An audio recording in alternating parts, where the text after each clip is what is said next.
Le gouvernement espère aussi renforcer les capacités institutionnelles du ministère de la Jeunesse, des Sports et de l'Action civique pour une mise en œuvre efficace et efficiente de ce programme. En ce qui a trait aux politiques transversales, le ministère à la condition féminine et aux droits de la femme a réalisé un certain nombre d'activités couvrant la période d'octobre à la fin de décembre 2011, en mettant en œuvre des programmes et projets axés sur l'égalité entre hommes et femmes et la déféminisation de la pauvreté. Ces programmes et projets s'inscrivent en droite ligne dans la déclaration de politique générale et doivent contribuer à l'atteinte des objectifs suivants. D'abord, la lutte contre les différentes formes de violences faites aux femmes. Ensuite, la lutte contre la misère, la faim et le chômage des femmes. La création des emplois visant l'intégration des femmes et l'encouragement de la production nationale. Durant la période sus-indiquée, le ministère à la condition féminine et aux droits de la femme a posé des jalons en vue du renforcement des capacités institutionnelles du ministère et la promotion des droits de la femme. 2 programmes visant la sensibilisation des populations et la définition de la pauvreté sont déjà en cours. En ce qui concerne la culture et la communication, ce ministère s'est engagé à encadrer les opérateurs dans le but de stimuler l'investissement privé dans le secteur culturel et d'inciter la création d'infrastructures culturelles permanentes. Le gouvernement de la République entend tout mettre en œuvre pour restituer à ce ministère sa vocation première dans la politique de communication et dans la sauvegarde du patrimoine culturel et artistique haïtien à travers les organismes qui lui sont rattachés. Je veux citer l'Institut de sauvegarde du patrimoine national, l'ISPAN, la Direction nationale du livre, le Théâtre national d'Haïti, l'École nationale des arts, la Radio nationale, les archives nationales, les presses nationales d'Haïti, la Bibliothèque nationale, auxquelles le gouvernement accordera toute son attention. Quant à la protection de l'environnement, je rappellerai que ma déclaration de politique générale a clairement fait ressortir un engagement au plus haut niveau politique en ce qui concerne ce secteur.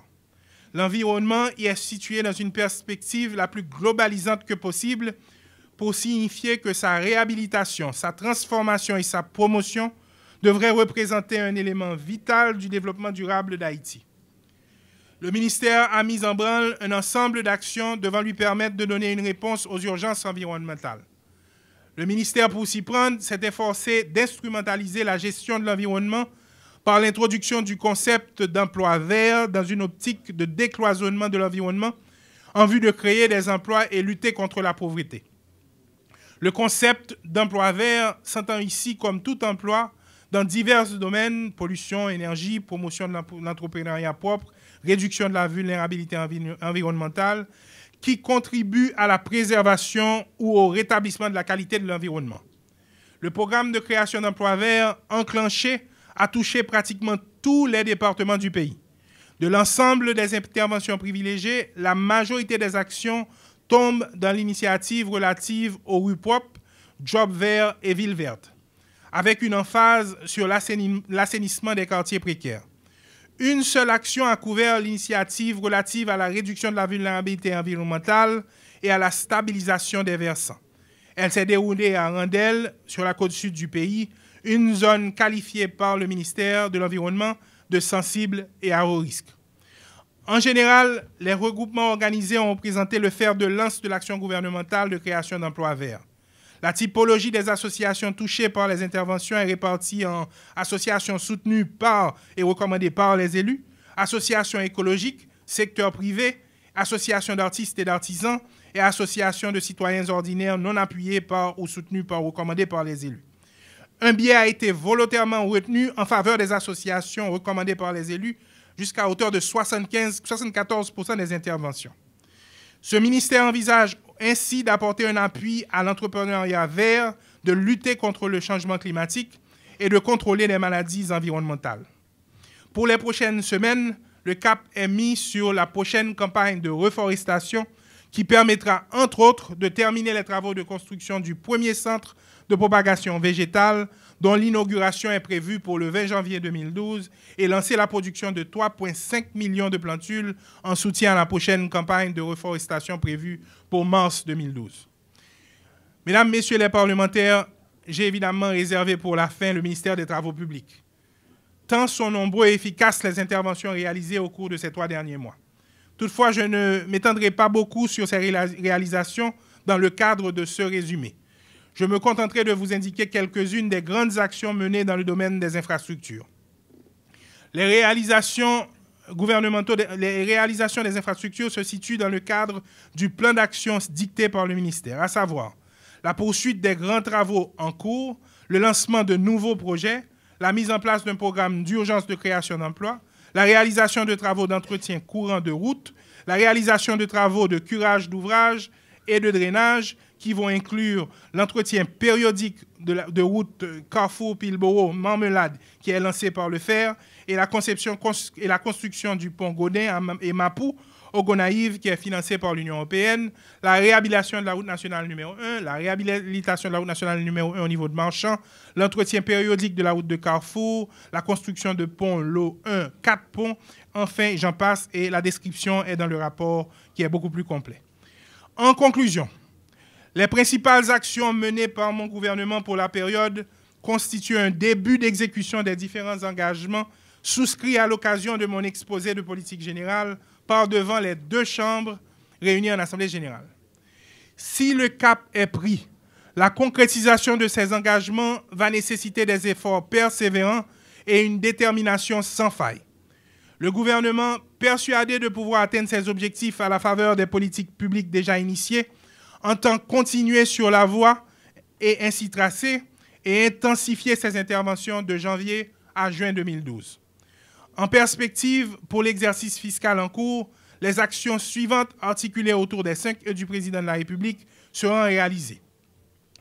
La Cour de cassation sera enfin pourvue de son effectif complet pour assurer le contrôle des attributions et garder son prestige comme haute instance de l'État.